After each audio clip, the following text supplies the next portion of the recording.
Vamos falar aqui sobre o mercado da bola do Flamengo, porque é pedido do Tite. E tem também a atualização, cravou. Rapaziada, Maestro Júnior cravou a informação, hein?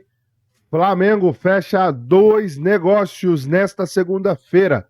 Separei aqui 3 cortes da imprensa esportiva trazendo as informações, análises do Flamengo que já foca no Vitória pelo Campeonato Brasileiro. Já se inscreva no canal, acione o sino das notificações, deixa o like.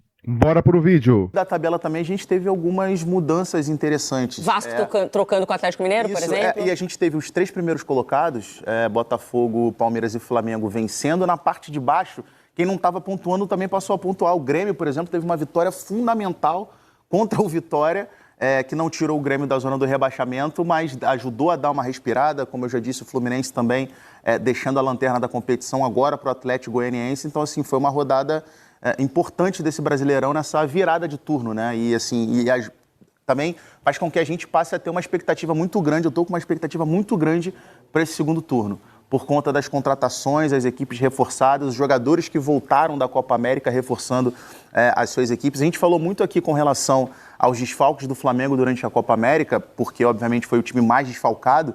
Mas se a gente for pegar ontem, por exemplo, Soteldo foi fundamental na vitória do Grêmio, não só na participação, não só com o gol, mas na participação do time por inteiro. E o gol do Fluminense é uma jogada construída pelo Arias, pelo lado direito. Então, assim, são jogadores, um desfalque do lado do Fluminense, um desfalque do lado do Grêmio, mas jogadores fundamentais para suas equipes e estão de volta agora para esse segundo turno.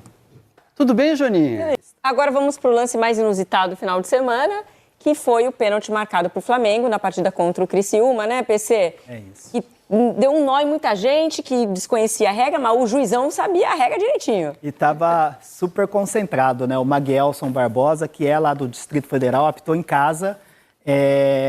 Tem essa segunda bola no campo de jogo, acho que é um ponto para a gente debater, levar em consideração na análise a questão dessa presença da segunda bola no campo de jogo. E aí tem a ação do Barreto. O que a gente tem que avaliar é a questão assim, do que impacta mais, né? Essa bola, a ação do Barreto, direcionada, proposital, né? Chutando essa bola no campo de jogo. Porque assim, no passado, quando você tinha uma segunda bola no campo de jogo, você já era orientado a parar o jogo imediatamente. Olha, tem uma segunda bola em campo. Muitas vezes não estava nem na região ali da disputa e você já parava o jogo para tirar a segunda bola. Hoje a orientação é: a segunda bola você vai parar se ela tiver um impacto no jogo, tiver interferência no jogo. Se a gente Mas parar... ela na área já não é uma interferência? Ela está na trajetória do Barreto, Eu acho que essa é uma boa questão. Eu acho que o debate está exatamente na questão da interferência. O que a gente tem que avaliar é: o Barreto, ele foi juvenil, não devia ter chutado. Mas... Okay, então, mas a questão que a gente coloca é: o Barreto, ele se esquivou da bola, ele tomou um susto com a presença daquela bola? Não. Ele absolutamente, olha só, já está a uma certa distância do Everson, que já tinha a condição ali de ter recebido o passe. Ele ficou para trás e a ação dele é para chutar a bola mesmo, para parar o jogo. E ele fala isso na entrevista. Não, eu chutei que era para chamar a atenção do ar para poder parar o jogo. Em nenhum momento ele falou: não, eu chutei porque a bola me atrapalhou, né? Porque eu atrapalhou a minha ação. Não, eu chutei para poder parar o jogo. E aí essa segunda bola é considerada ação técnica contra o árbitro do jogo, contra um membro da equipe de arbitragem ou a bola do jogo, é considerada um objeto, e o reinício do jogo é através de tiro livre direto. Como foi dentro da área, pênalti. O reinício tem que ser através de um pênalti. A decisão foi correta. Acho que tem debate essa questão da presença da bola ali, mas eu acho que mais do que a presença da bola... O árbitro não é obrigado a parar. Mais do que a presença da bola, não é necessariamente obrigado, como era lá no passado, que você já parava o jogo no primeiro momento. Hoje você avalia a questão da interferência, mas para mim, o Barreto ele está distante, um pouco distante do Everton, se ele tivesse tropeçado na bola, olha, estou tentando me esquivar, me enrosquei com a bola, aí tudo bem, a gente poderia chamar a atenção. Mas a ação dele é deliberada, é proposital, ele mira a bola do jogo, fez uma ação com intenção para poder parar o jogo. Você acha que esse lance podia ser revisado pelo VAR, Paulo? Foi, né? Sim, foi avaliado pelo VAR, foi revisado. Inclusive, a CBF já disponibilizou o áudio do vídeo e confirmou, ratificou a decisão. Até porque é meio padrão, né? Todo pênalti... Todo pênalti é checado e foi checado, sim, foi revisado e confirmou na minha avaliação, de maneira correta a decisão do campo de Mesmo jogo. porque é um lance interpretativo, né? O árbitro interpretou que a bola não estava interferindo no lance. E ele não é mais obrigado a Como parar. eu achar... Se você parar na hora do passe, o Barreto ele não está ali colado com o Everton Cebolinha. Olha né? o texto da regra, gente. Um tiro livre direto será concedido se um jogador cometer uma das seguintes infrações. Aí embaixo. Ó, último tópico. Arremessar um objeto na direção da bola de um adversário ou de um membro da equipe da arbitragem ou tocar na bola com o objeto. O objeto, no caso, seria a segunda bola. A segunda bola. Acho que é o típico caso de desconhecimento da regra por parte do jogador. O jogador não sabia, Não isso sabia. é um fato. Pode ter certeza. E aí ele não... cita isso. Ele admitiu já, ele admitiu o Barreto já admitiu que ele Não realmente só o não jogador, sabia. como o ex-jogador também. É, exato, porque é o tipo de Porque lance que não acontece. A gente... Nunca tinha visto É uma isso. situação como essa. Eu fiquei na dúvida também assistindo. Até Falei, gente, tá o que tá acontecendo aqui? tá rolando umas imagens agora até publicado no nosso GE, mas tem uma questão de direitos de imagem, um jogo do Real Madrid com Vinícius Júnior com a bola posicionada, acho que se eu não me engano contra o Valência, e aí o jogador do Valência também chuta a bola em direção à bola do jogo, só que o contato foi fora da área, E aí o árbitro marcou falta, mas um lance assim parecido. A segunda bola um pouco mais distante, mas a ação do defensor do Valência foi exatamente como a do Barreto, tem no GE, o pessoal dar uma pesquisada depois. Eu só acho assim, esse lance também, se o juiz não marca o pênalti, e aí fica no imaginário do torcedor jogar ali, interromper é só jogar uma coisa ali num ataque promissor que a gente vai parar tudo. Então, é complicado. E era o torcedor do Flamengo, né? Exatamente, mas eu acho Paradoxo. assim, eu vendo a bola ali, onde ela estava, ela atrapalha. Para mim, ela estava atrapalhando um pouco, Mas né? se o juiz interpreta diferente, é como no impedimento. Eu acho que está impedido, eu vou meter a mão na bola, essa regra o jogador conhece. Ele não vai meter a mão na bola porque ele acha que está Não, impedido. aquela parte ele já falou, ele não sabia mesmo, enfim. Tanto é que a reação para na hora dele do é passe. absurda. Na hora do passe. Eu acho que o Barreto só viu a bola quando ele fez o giro, porque a jogada está do lado de lá e ela é virada do lado de cá. O árbitro parece que em algum momento ele consegue, ele dá uma olhada para a bola. área. Mas todos os jogadores que estão envolvidos, eles não estão nem vendo que a bola entrou em campo. Tá vendo? Olha o Barreto onde está. Agora ele vê a bola. E a Ele faz o questão giro. também, que foi um tapa de qualidade, né? Brincando em relação ao chute do Barreto, né? Não é que ele se enroscou com a bola, não. Ele se posiciona e olha a maneira como ele bate com o pé esquerdo de maneira proposital mesmo, olha, para parar o jogo. E aí é o Mas até entendeu o raciocínio dele. A cabeça dele, a última coisa que ele pensou é que ia ser marcado Se ele pênalti. erra a bola, era pênalti? Mesmo errando a bola era, porque é jogar, chutar ou arremessar um objeto em direção à bola do jogo. E a falta deve ser marcada no local onde produziu o contato ou teria produzido o impacto. Se ele chuta na direção da bola do jogo, você tem que marcar a infração. Já tinha um jogador do Criciúma na frente do Cebolinha. Tem mais um aí? Tem um jogo. Botafogo e Inter, né? Esse- Focando. O Fortaleza aparece agora na 4ª colocação. Mais uma vez o Fortaleza aparecendo ali na disputa, né? Já faz alguns anos que o Fortaleza já se coloca aí na briga. Um trabalho longevo também do Vojvoda, consolidado, um time organizado, já começa bem gerenciado o Fortaleza. E aí os três que a gente já fala faz um tempo, né? Botafogo, Palmeiras, Flamengo. Os três venceram também as suas partidas nessa rodada, então, em termos de pontuação, a diferença segue a mesma, né? Palmeiras venceu o Cruzeiro, Botafogo venceu o Internacional e o Flamengo venceu de virada o Criciúma, meus amigos. A rodada foi muito boa para o Fortaleza, né? Porque toda aquela galera ali que estava perseguindo o Botafogo, Palmeiras e Flamengo venceram. Mas todo mundo que estava ali na perseguição, todo mundo tropeçou. O único que venceu foi justamente o Fortaleza. E aí venceu, conseguiu subir aí para essa 4ª posição de G4.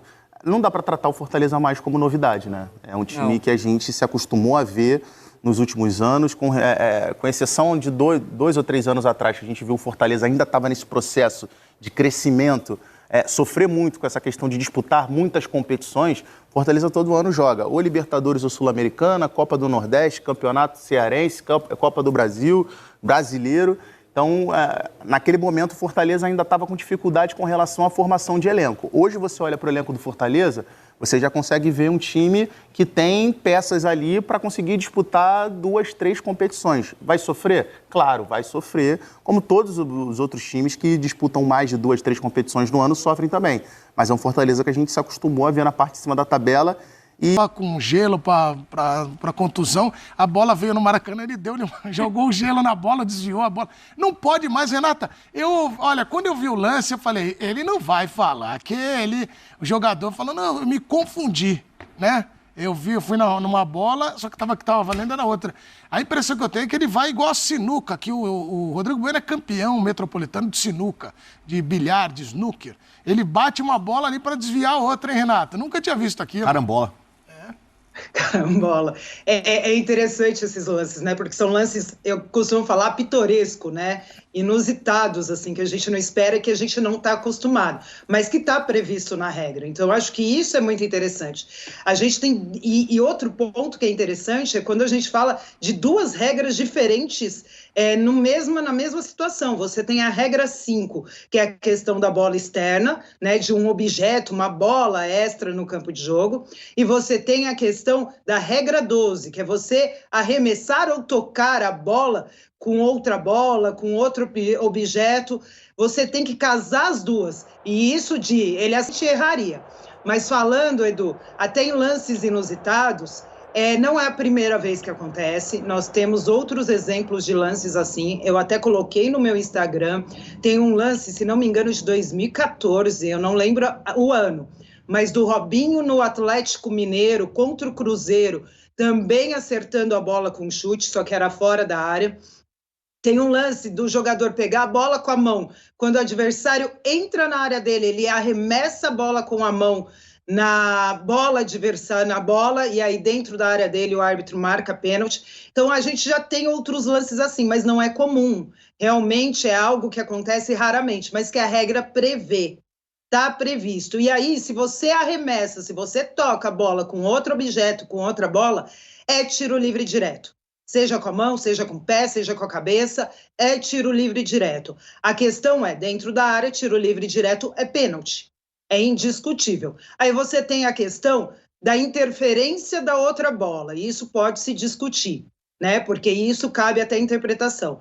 Mas quando a gente observa até os exemplos que eu coloquei no Instagram, em todos eles a gente vê que o árbitro em nenhum momento paralisou o jogo em função da bola extra. O árbitro, ele simplesmente paralisa o jogo quando a bola extra toca a bola do jogo. E isso já é algo comum dentro das decisões da arbitragem. Você cabe interpretação no lance da interferência da bola, tem outros árbitros que vão paralisar quando vê essa bola extra, pode até ter. Mas, nesse caso, o árbitro não paralisou. Ele paralisa o jogo quando o jogador defensor faz a ação de interferir com a bola extra no jogo. E outra coisa que eu acho fundamental, o árbitro não apitou. Se o árbitro não apitou e ele viu aquilo ali, ele entende que não está interferindo. O jogador não escutou o apito, segue no jogo, segue jogando. E aí, a partir do momento que ele faz uma ação dessa, é pênalti. Tem até a análise do VAR para a gente acompanhar, Renato. Coloca aí, por favor, Marcel, a análise do VAR, porque a gente consegue ouvir como é que foi a interpretação da arbitragem. Vamos lá. Na área tá tudo limpo. Tudo ao vivo. Tem outra bola em campo. Outra bola em campo aí na área. O jogador tentou chutar a bola. Pênalti. Não. É pênalti. Calma. Jogador número 88 chuta outra bola na bola. Tá? Ele chuta uma bola extra. O número 88 chuta uma bola extra que atinge a outra bola. Tá? 88, tá? Tá correto. É como se fosse lançamento de objetos que atinge a bola e impacta no jogo, tá? Ok, vamos fazer o app ali, né, pra gente verificar antes pra gente ver se tem uma câmera alta. Tem tempo de gestão, tá? Ok. Mas segue daí. Ok. Tranquilo. A bola tá ali, ele chuta na outra. Pode seguir normal, pode seguir velocidade normal. Tu já fortaleceu o campo que tá certo. 88, chuta a bola na outra. A bola veio de fora, tá? Não foi ninguém que jogou a bola pra dentro, não foi o goleiro. Ok. O jogador tá claramente habilitado. Para no momento desse passe agora. Claramente habilitado, segue. Ele chuta a bola. E o número 88 chuta a bola na outra. Ok. Ele deu cartão amarelo pro 88? Deu cartão amarelo. Agora, cartão amarelo. A organização tática da jogada, se tinha possibilidade ou não de fazer uma oportunidade de gol. Não era oportunidade de gol, não é para vermelho, tá? Tem um defensor aqui. Perfeito. E o outro jogador que poderia receber o passe também tá marcado, tá? Ótimo, beleza. Maguelson, decisão correta, cartão amarelo confirmado, número 88, tudo checado. Isso aí é um sucesso nos jogos escolares, Renato. Eu era, né, pegava, tirava o quichute, jogava na bola, a bola desviava, né, Zé? O cara, olha, o 88 do Criciúma não... Não, ele fez de propósito, ele viu, é um instinto natural, ele viu a bola ali, olhou a bola e chutou. Câmera por trás, dá pra você prestar bem atenção, assim, porque ele tá no lance, na hora que ele vira, ele vê a bola, né, ele tenta dar o passe, ele vê a bola... É instinto, né? É uma coisa de instinto, e chuta. Instinto ele não sabia da regra, né? Ele admitiu, né? Ele não sabia, ninguém sabia, Bubu. Porque acho que ele acreditou que se ele chutasse, o árbitro ia parar o jogo e falar, 2 bolas em campo, volta aqui. Ele falou, se eu soubesse a regra, eu não faria isso. Uma pergunta que eu tenho para fazer para Renata. Boa tarde, Renata, tudo bem? É porque assim, no começo, no áudio, antes do lance acontecer, alguém fala, olha, tem uma segunda bola em campo, e o juiz não para.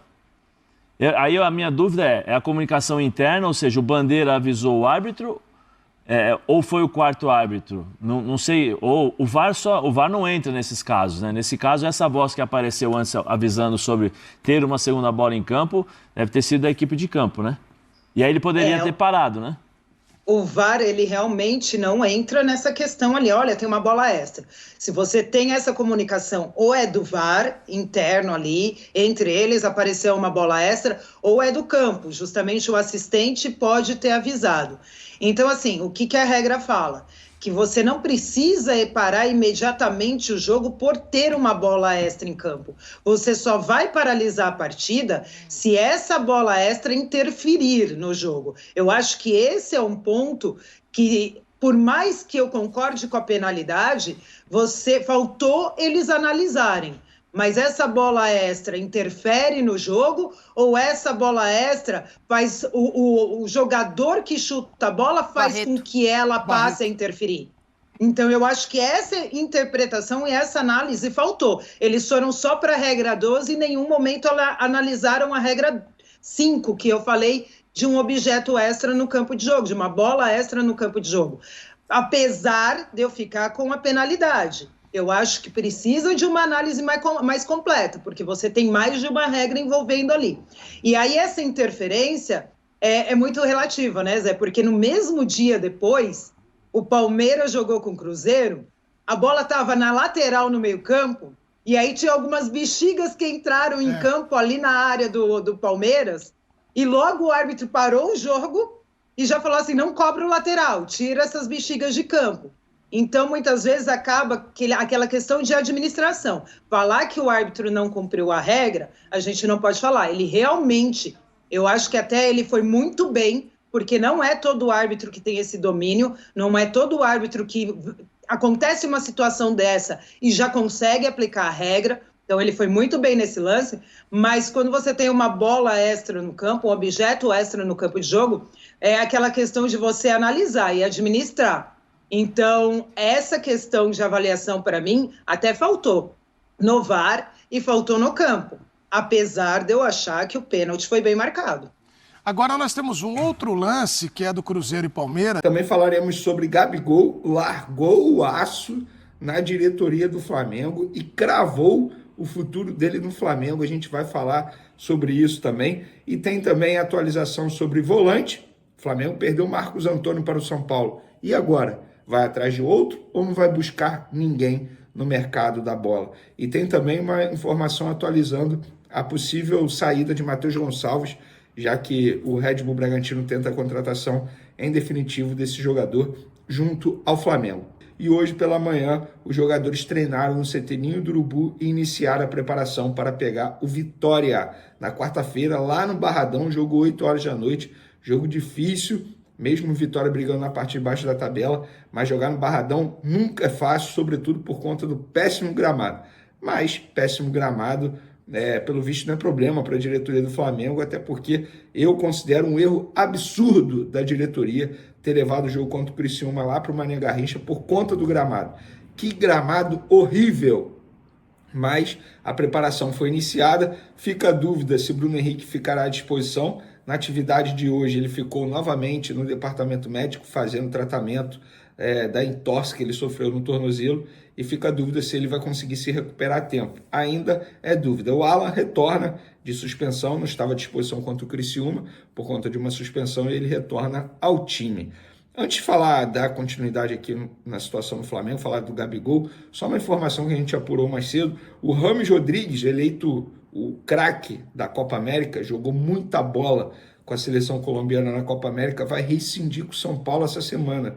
Não tem mais como ficar a permanência do meia colombiano no São Paulo. O São Paulo não quer, nem ele também mais quer, e eles estão debatendo aí uma rescisão de contrato que vai ser assinada essa semana. Só uma atualização: Rames Rodrigues é um assunto que eu estou sempre por dentro, inclusive não custa nada mencionar. Fui eu que trouxe a informação que ele estava vindo para o São Paulo 1 ano atrás, lembro como se fosse hoje, o dia que eu recebi a informação, e de fato ele veio, mas parece que não veio e não correspondeu às expectativas criadas. Por falar em expectativa, a torcida do Flamengo fica na expectativa.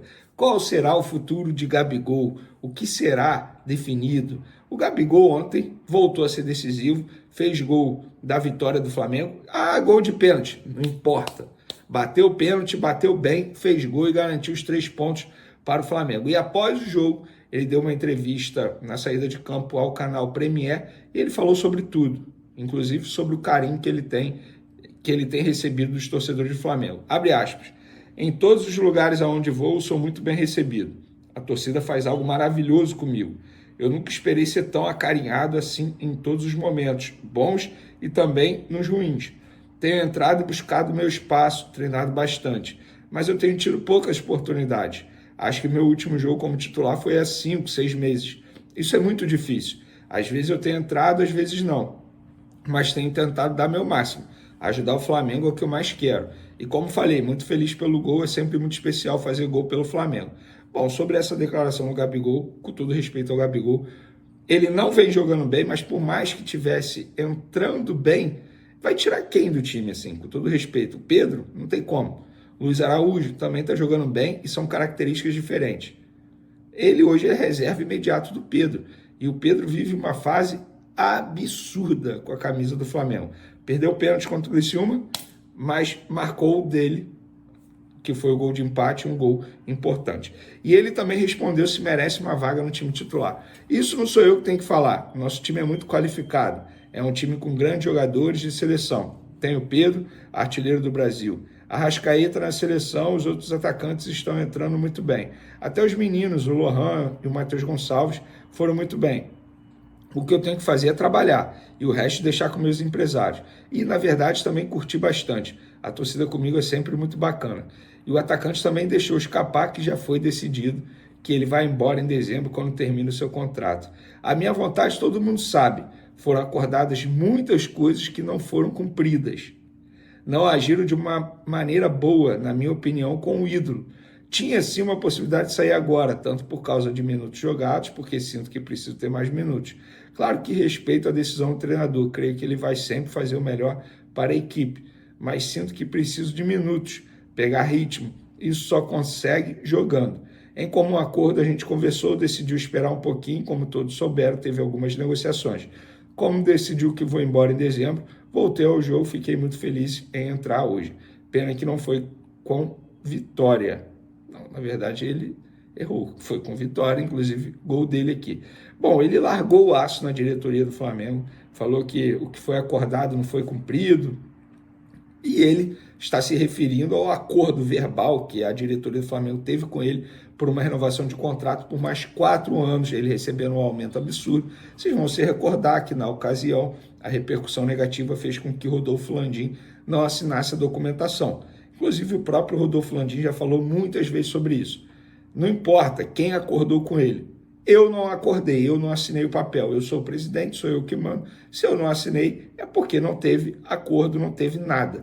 Então fica digamos, essa briga de versões, né? O Flamengo fala uma coisa, o empresário e o Gabigol falam outra. Eu queria, de fato, ouvir o Marcos Braz e o Bruno Spindel, porque esses 2 dirigentes do Flamengo, do departamento de futebol, negociaram com o empresário do atleta, Ligaram para o pai do atleta, dando parabéns pela renovação de contrato, e depois não conseguiram assinatura junto ao Landim.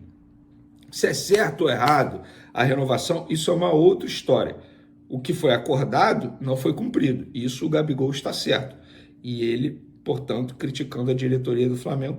Obviamente os dirigentes não gostaram disso, mas foi o que o Gabigol disse aqui. Já está definido, ele vai embora em dezembro. Vão ficar cozinhando o Gabigol ali, ó, você fica aí, em dezembro você vai dizer adeus, pronto, acabou. Fazendo uma analogia, é igual um casal que está em processo de separação, ainda mora debaixo do mesmo teto, mas até assinatura de tudo, da separação no cartório, aí ficam, entre aspas, se aturando. E assim vai ser Flamengo e Gabigol. Bom, galera, eu tô vendo aí nas últimas horas uma repercussão muito grande em cima do lance polêmico no pênalti marcado a favor do Flamengo, pênalti esse que o Gabigol converteu e deu a vitória ao Flamengo. O Barreto, jogador que chutou a bola em cima da outra bola, quando o Cebolinha ia finalizar gol, ele disse o seguinte: foi um lance bizarro, na minha cabeça no momento foi instinto. Quando eu vi a segunda bola em campo, eu tinha na cabeça que 2 bolas envolvendo o lance não podia. Eu chutei contra o adversário, realmente para o juiz notar que tinham 2 bolas. Então, claro, não sabia que iria ser pênalti. Senão, eu não faria. A minha intenção na hora realmente foi bem instintiva. Jamais prejudicaria meus companheiros. A gente sabia da dificuldade. Ou seja, o jogador acaba de dizer que ele tentou ser malandro. Ele tentou atrapalhar a jogada do Flamengo com a outra bola. E o árbitro, ele cumpriu a regra. É regra. Está escrito. Ah, mas não está certo. É regra. A gente pode debater várias regras no futebol e na vida, mas se é regra, tem que ser cumprido. E quando o árbitro acerta, as pessoas estão criticando. Por que esse tanto ódio em cima do Flamengo? Torcedor rival, eu vou até entender agora, colega de imprensa fazendo isso, é assustador, gente. É assustador. O árbitro acertou. Era para o árbitro estar sendo parabenizado. A gente vive criticando a arbitragem no futebol brasileiro. E com razão, porque é erro atrás de erro. Aí quando o árbitro acerta, ele é criticado mesmo assim. Não faz o menor sentido. O clubismo está cegando as pessoas. Repito, torcedor, a gente até releva. Fala na resenha, na galhofa, na brincadeira. O Flamengo é sempre beneficiado. Agora, colega da imprensa fazer isso é assustador. Repito, não pode ser clubista a esse ponto. O árbitro acertou. Vários ex-árbitros que trabalham em várias emissoras falaram isso. O árbitro acertou. E mesmo assim, as pessoas tentam fazer com que a ideia de que o Flamengo é sempre beneficiado se propague por aí. Absurdo isso. Isso é um absurdo. Mas, dando continuidade ao vídeo, vamos falar aqui sobre o mercado da bola do Flamengo. O Flamengo, sim, vai em busca de um outro volante, tendo em vista que o Marcos Antônio, jogador que o Flamengo negociou durante 30, 40 dias, acabou não vindo para o Flamengo, foi para o São Paulo, inclusive desembarcou hoje em São Paulo para se apresentar ao tricolor paulista, e o Flamengo vai em busca de um jogador para essa posição, até porque é pedido do Tite. O Tite pediu isso à diretoria. Agora, resta saber se de fato o Flamengo queria muito o Marcos Antônio, porque pelo visto não queria muito, e uma pessoa da diretoria do Flamengo me disse que sim, já tem... Eles não gostam de dizer plano B, porque fica parecendo que caso esse jogador venha, é segunda opção ao Marcos Antônio, não é isso. Eles têm nomes para essa posição, nomes mapeados, e eles vão buscar a contratação nessa janela de transferência.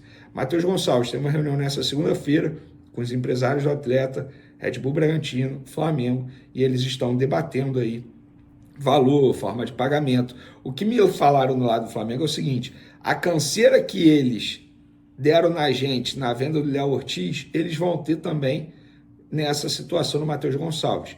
No Flamengo me falaram isso. O Flamengo topa vender, mas não vai ser fácil como muita gente está achando. Eles vão dar uma canseira no Red Bull Bragantino também. Tá então, nação, a imprensa trazendo as informações e repercutindo as notícias do Domingão. O Rodolfo Landim revela que Flamengo tem negociações avançadas para comprar clube português. Adquirir uma equipe na Europa é um desejo antigo do dirigente do Flamengo. O Rodolfo Landim revelou aí que tem negociações avançadas para adquirir o Leixões de Portugal. De acordo com o mandatário, caso as conversas forem adiante, os detalhes serão levados para o Conselho Deliberativo para aprovar. Abre aspas, a gente está negociando com o Leixões, já estamos em processo avançado. É a segunda divisão de Portugal, eles acabaram de levar o Verton de forma independente, a gente está conversando sim. Se formos mais adiante, vamos levar os detalhes para aprovação no Conselho Deliberativo, disse o Landim em entrevista ao Charla Podcast. A parada é a seguinte, caso o Flamengo tenha um clube na Europa, vai poder revelar mais jogadores, pegar os jogadores da base que estouram idade. Não teria perdido, por exemplo, o Richard Rios, que saiu a preço de banana do Flamengo, né? E tá jogando muita bola hoje no Palmeiras, titular do Palmeiras, titular da seleção colombiana. E aí poderia mandar para clubes, para um clube, né? No caso, o clube do Flamengo em Portugal. Valoriza o jogador, não perde o jogador. Né, ali tem uma vitrine também, pode fazer negociações em euro, que facilita bastante. O Flamengo pode comprar o jogador lá, né, no caso, o clube do Flamengo em Portugal poderia comprar o jogador lá e depois transferir para o Flamengo. Seria muito mais prático algumas questões aí em um clube do Flamengo na Europa. Eu vejo com bons olhos essa situação. Deixa aí nos comentários a sua opinião. Rodolfo Landim também rebate aí declaração de Gabigol, né? Vamos dar uma olhada aqui. Ele foi perguntado, né, sobre essa questão. Aí ele falou o seguinte: não tenho muito o que falar. O Gabriel é um jogador que tem seu nome marcado na história do Flamengo por tudo que ele fez e pelo que desempenhou. O problema é que hoje ele deixou claro que está buscando um contrato de longo prazo. Ele quer um contrato longo. Vamos ser francos, por tudo que aconteceu ao longo de 2023 e 2024, independente do passado dele, a gente não vai apagar nos valores que ele está colocando na mesa um contrato longo desse tipo. Eu diria que o Flamengo não está disposto a oferecer. Foi direto e reto, né, sobre essa situação aí. Coerente, na minha opinião. Tá coerente. Eu quero saber a sua opinião aí nos comentários. E Pedro e Gabigol voltam a decidir juntos uma partida pelo Flamengo depois de 2 anos, hein? Meu amigo, tem muito tempo que os dois não jogam juntos e a última partida do Gabigol foi contra o Vasco, né? E agora marcou contra o Criciúma. E tem muito tempo que o Flamengo não tem uma partida decidida pelos dois atacantes do Flamengo. Já se inscreva, acione o sininho, deixa o like, até o próximo vídeo.